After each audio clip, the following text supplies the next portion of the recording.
الصلاۃ والسلام علیک یا رسول اللہ، الصلاۃ والسلام علیک یا حبیب اللہ۔ السلام علیکم ورحمۃ اللہ وبرکاتہ۔ آج کا ہمارا عنوان ہے استقبال رمضان المبارک۔ جیسا کہ ہم سب جانتے ہیں کہ رمضان المبارک کی آمد ہے، بلکہ انشاءاللہ اگر آج چاند نظر آ جاتا ہے تو کل انشاءاللہ پہلا روزہ ہوگا، اور رمضان المبارک کے استقبال کے لیے آپ اور ہم سب تیار ہیں، اور ہماری دلی کیفیت جو ہے وہ بہت زیادہ خواہشات کے درمیان میں ہے اور رب العالمین کی رحمت کی منتظر بھی ہے۔ آج ہم رسول اللہ صلی اللہ علیہ وآلہ وسلم کا وہ عظیم الشان خطبہ جو آپ صلی اللہ علیہ وآلہ وسلم نے استقبال رمضان کے لیے صحابہ اکرام رضی اللہ تعالیٰ عنہ کو ارشاد فرمایا اور قیامت تک تمام مومنین کے لیے اسی دستور کو پیش نظر فرما دیا، اس کا ہم ڈسکس کریں گے۔ روزہ جیسے کہ ہم سب جانتے ہیں کہ ایک پورا نصاب ہے، لیکن اس سے پہلے اللہ رب العالمین کا یہ حکم بھی ہمیں جاننا بہت ضروری ہے کہ اللہ سبحانہ و تعالیٰ نے فرمایا کہ اے ایمان والو، ہم نے تم پر رمضان کے روزے فرض کیے ہیں جیسے تم سے پچھلے لوگوں پر فرض کیے گئے تھے، تاکہ تمہیں تقویٰ اور پرہیزگاری حاصل ہو۔ اللہ سبحانہ و تعالیٰ روزے کی حقیقت تقوی اور پرہیزگاری کی صورت میں ظاہر فرماتے ہیں۔ جیسے کہ پہلے بھی جو پرانے لوگ تھے ان میں بھی روزہ تو رکھا جاتا تھا، ہر دور میں روزہ رکھا جاتا رہا ہے۔ جیسے قدیم مصری تہذیب جو تھی، یونانی اور رومن اور ہندو مت میں بھی روزہ رکھا جاتا تھا، اور اب بھی رکھا جاتا ہے، لیکن ہر اعتبار سے، ہر قوم کے اعتبار سے روزے کے معنی جو ہیں وہ مختلف ہے، اور سب سے اچھا روزہ جو ہے وہ دین اور اسلام کا روزہ ہی سمجھا جاتا ہے۔ اور اگر ہم ترتیب کے اعتبار سے بھی دیکھیں کہ پہلے نماز، روزہ، زکوٰۃ، حج کے فرائض اللہ سبحانہ و تعالیٰ نے ہر انسان پر فرض کیے، اور روزے کی فرضیت کے وقت رسول اللہ صلی اللہ علیہ وآلہ وسلم نے ایک طویل خطبہ بھی ارشاد فرمایا۔ حضرت سلمان فارسی رضی اللہ تعالیٰ عنہ بیان کرتے ہیں کہ ماہ شعبان کے آخری دن رسول اللہ صلی اللہ علیہ وآلہ وسلم نے ہمیں ایک خطبہ دیتے ہوئے ارشاد فرمایا کہ اے لوگو، تم پر ایک عظمت اور برکت والا مہینہ سایہ فگن ہو رہا ہے۔ اس ماہ مبارک کی ایک رات شب قدر یعنی 1000 مہینوں سے افضل ہے۔ اس کا مطلب یہ ہوا کہ ماہ رمضان کی ایک رات کو اگر ہم قیام کرتے ہیں یا ہم اللہ سبحانہ و تعالیٰ کی عبادت کرتے ہیں تو وہ شب قدر کی طرح کی رات ہوگی، یعنی کہ 1000 مہینوں کی راتوں سے ایک رات اس قدر افضل ہے۔ اللہ تعالیٰ نے اس مہینے کے روزے فرض کیے ہیں، اور اس کی راتوں میں قیام کو، نماز تراویح کو بھی ہم قیام ہی کہہ سکتے ہیں، کہ جس طرح ہم روزے کے بعد جو ہے وہ تراویح کی نماز ادا کرتے ہیں تو وہ رات کے قیام میں آ جائے گی، اور اس کو نفلی عبادت بھی کہا جاتا ہے۔ اور جو شخص اس مہینے میں اللہ کی رضا اور اس کا قرب حاصل کرنے کے لیے کوئی غیر معمولی عبادت یعنی غیر فرض عبادت، جیسے کوئی بھی نفلی عبادت وہ نفل زیادہ پڑھتا ہے یا وہ سنت بھی ادا کرتا ہے، تو اس کو فرض کے مطابق ہی اللہ سبحانہ و تعالیٰ ثواب عطا کرتے ہیں، وہ صرف اس مہینے کی حرمت اور عزت کی وجہ سے۔ اور اس مہینے میں فرض ادا کرنے کا ثواب بھی دوسرے مہینوں کے 70 فرضوں کے برابر ایک شخص کو ملے گا۔ اللہ سبحانہ و تعالیٰ نے کتنا خوبصورت اور کتنا بابرکت اور کتنا ہی حرمت والا اس مہینے کو بنایا ہے۔ اللہ سبحانہ و تعالیٰ ہم سب کو اس مہینے کی برکتوں سے فیض یاب ہونے کی توفیق عطا فرمائے۔ اور یہ مہینہ سب سے بڑا جو ہمیں ایک پیغام دیتا ہے وہ ہے صبر، اور صبر کا بدلہ اللہ سبحانہ و تعالیٰ نے جنت قرار دیا ہے، اور یہ ہمدردی اور غمخواری کا مہینہ بھی ہے، اور یہی وہ مہینہ ہے جس میں مومن بندوں کے رزق میں اللہ سبحانہ و تعالیٰ اضافہ فرما دیتے ہیں۔ اللہ سبحانہ و تعالیٰ نے ایک بندے کے لیے ایک یہ بھی اجر رکھ دیا کہ جس نے اس مہینے میں کسی روزہ دار کو اللہ کی رضا اور ثواب کی نیت سے روزہ افطار کروایا تو یہ عمل اس کے لیے گناہوں کی مغفرت اور دوزخ کی آگ سے آزادی کا ذریعہ ہے۔ سبحان اللہ۔ اور اس کو روزہ دار کے برابر ثواب دیا جائے گا، یعنی کہ جس نے روزہ رکھا ہے ایک تو اس کو روزے کی افطاری کا ثواب دیا جائے گا، پھر جس نے روزہ رکھا ہے ایک روزہ دار ہونے کی حیثیت سے بھی اس کو ثواب دیا جاتا ہے، اور روزے دار کے ثواب میں بھی کمی نہیں ہوتی۔ جو خود روزہ دار ہوتا ہے اس کو بھی اس کا ثواب ملتا ہے، لیکن جو افطار کرواتا ہے اس کو اللہ تعالیٰ بہت زیادہ بڑھا کر اس کا ثواب دیتا ہے۔ صحابہ کرام رضی اللہ تعالیٰ عنہ نے عرض کیا، یا رسول اللہ صلی اللہ علیہ وآلہ وسلم، ہم میں سے ہر شخص تو افطار کروانے کی استطاعت یا پہنچ نہیں رکھتا، تو جو غریب لوگ ہیں وہ اس عظیم ثواب سے پھر محروم رہ جائیں گے۔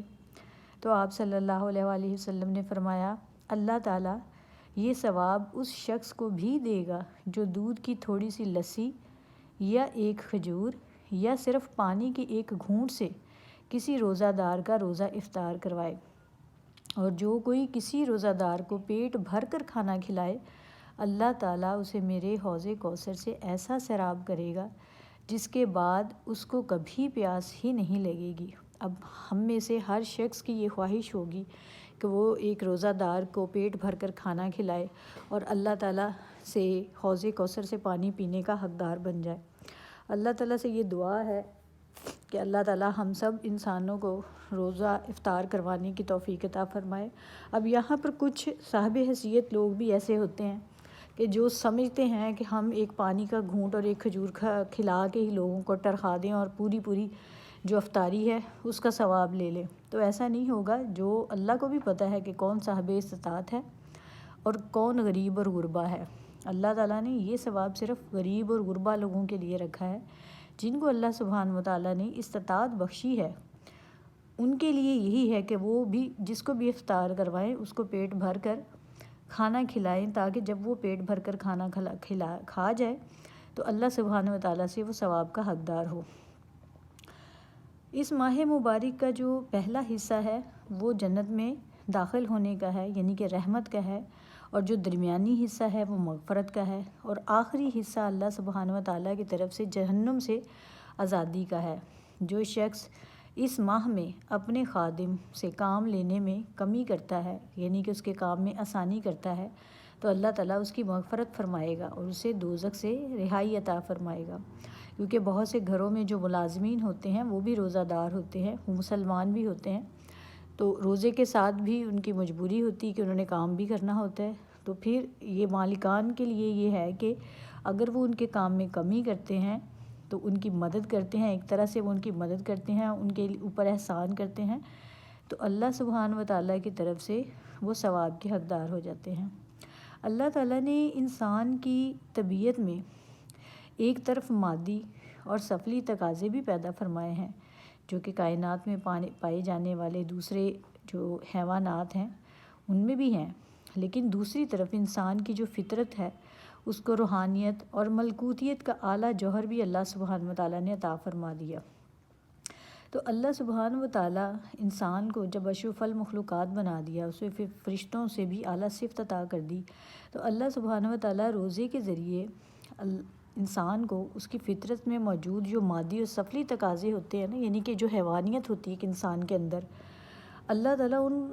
حیوانیت کی قوت کو روزے کے دوران اس پہ قابو رکھنے میں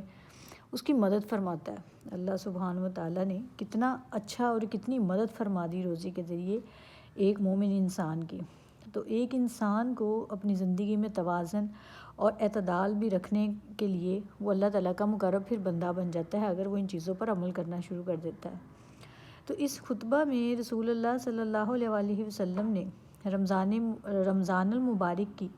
عظمت و رفعت کو بیان فرمانے کے بعد اعمال صالحہ کی ترغیب بھی فرمائی، ان اعمال پر اجر کی ترتیب مقرر فرما دی اور انہیں دوام بھی بخشا، یعنی کہ معمولی اور جو نفلی نیکیوں کا اجر ہے وہ عام مہینوں کے فرضوں کے برابر رکھا، اور فرضوں کو اجر جو ہے وہ 70 گنا بڑھا دیا گیا۔ یہاں پر ایک جگہ پر حضرت ابو ہریرہ رضی اللہ تعالیٰ عنہ بیان کرتے ہیں کہ رسول اللہ صلی اللہ علیہ وآلہ وسلم نے روزے کی فضیلت اور قدر و منزلت بیان کرتے ہوئے ارشاد فرمایا کہ مومن کے ہر عمل کا ثواب اس کی کیفیت، حقیقت اور معیار کے مطابق 10 گنا سے لے کر 7 گنا تک اضافہ کر دیا جاتا ہے، یعنی باقی سب عبادات کے لیے سنت الہی یہی ہے، مگر ارشاد باری تعالیٰ یہ ہے کہ روزہ عطائے اجر کے اس عام قانون سے جو ہے وہ ذرا مختلف ہے، کیونکہ روزہ صرف اور صرف میرے لیے ہے اور میں خود ہی اس کی جزا دوں گا۔ اللہ سبحانہ و تعالیٰ نے فرمایا کہ جو شخص اپنی خواہش نفس اور طعام کو صرف میری رضا کے لیے چھوڑتا ہے، روزہ دار کے لیے وہاں پر اس کے لیے 2 مسرتیں ہیں، یعنی کہ 2 خوشی کے مقام ہیں۔ مسرت کا ایک لمحہ تو اسے افطار کے وقت نصیب ہوتا ہے کہ جب وہ روزہ افطار کرتا ہے، وہ اللہ کا شکر ادا کرتا ہے کہ اس نے روزہ رکھا اور اللہ تعالیٰ نے اس کو پایا تکمیل تک پہنچایا اور اس نے پھر اللہ کے دیے ہوئے رزق میں سے افطار کیا۔ اور دوسری مسرت کا جو روحانی نقطہ ہے جو ہے وہ اس کو اس وقت حاصل ہوگا جب آخرت میں اسے اپنے رب تبارک تعالیٰ کے حضور شرف بایابی نصیب ہوگی۔ اور اللہ سبحانہ و تعالیٰ نے کتنے درجے بڑھا دیے ایک روزے دار کے، کہ اللہ سبحانہ و تعالیٰ کو روزے دار کے منہ کی بو جو ہے وہ اللہ تعالیٰ کو مشک سے بھی زیادہ پیاری ہے۔ یہ صحیح مسلم کی احادیث ہے۔ اللہ سبحانہ و تعالیٰ ہم سب کو صحیح معنوں میں روزہ رکھنے کی اور اس پر عمل پیرا ہونے کی اور تقوی اور پرہیزگاری کو اپنی زندگی میں لانے کی توفیق عطا فرمائے۔ اور اگر ہم نے اپنے روزوں کو محض بھوک اور پیاس کی مشقت تک محدود رکھا اور اس کا جو روحانی مقصد ہے اس کو نہ سمجھا اور نہ ہی اپنی روح میں اس کو اتارا اور نہ ہی اس پر عمل پیرا ہوئے، تو حقیقت معنی میں ہم لوگ روزے کی جو اہمیت ہے اس کو بھول جائیں گے۔ اور ایسے روزے داروں کے لیے فرمان رسول صلی اللہ علیہ وآلہ وسلم ہے کہ بہت سے روزے دار ایسے ہوں گے جنہوں نے ان کے روزے سے، یعنی کہ بھوک پیاس کے سوا ان کو کچھ بھی حاصل نہیں ہوگا، یعنی کہ وہ روزہ تو رکھیں گے لیکن روزے مکمل ہونے کے بعد ان کی زندگی میں کوئی بھی ایسی تبدیلی نہیں آئے گی جو کہ دین اسلام کی طرف سے کوئی اچھا سائن ہو۔ وہ جسٹ ایک بھوک اور پیاس ہوگی جو کہ وہ صرف وہ پوری کر لیں گے۔ اور کچھ لوگ ایسے بھی ہوں گے جنہوں نے رات کے قیام سے، شب سے بیداری کے سوا کچھ حاصل نہیں ہوگا، یعنی کہ انہوں نے رات کو قیام تو کیا لیکن جسٹ ایسا قیام ہوگا کہ جیسے کسی نے بغیر کسی وجہ کے رات کو جاگ لی اور اس کا کوئی مقصد اور کوئی پرپز ہی نہ ہوا، تو اس کا کوئی فائدہ نہیں ہوگا۔ تو اس لیے ہمیں کوشش یہ کرنی ہے کہ اس رمضان المبارک میں ہم نے خشوع و خضوع لانا ہے اپنے روزوں میں، اور روزوں میں اللہ سبحانہ و تعالیٰ کو تقوی اور پرہیزگاری کا مقصد یہی ہے کہ ہم میں صبر لانا ہے۔ بیسیکلی روزہ ہمیں صبر ہی سکھاتا ہے، اور صبر یہ ہے کہ ہم اللہ سبحانہ و تعالیٰ کے لیے اور اس کی رضا کے لیے روزہ رکھتے ہیں،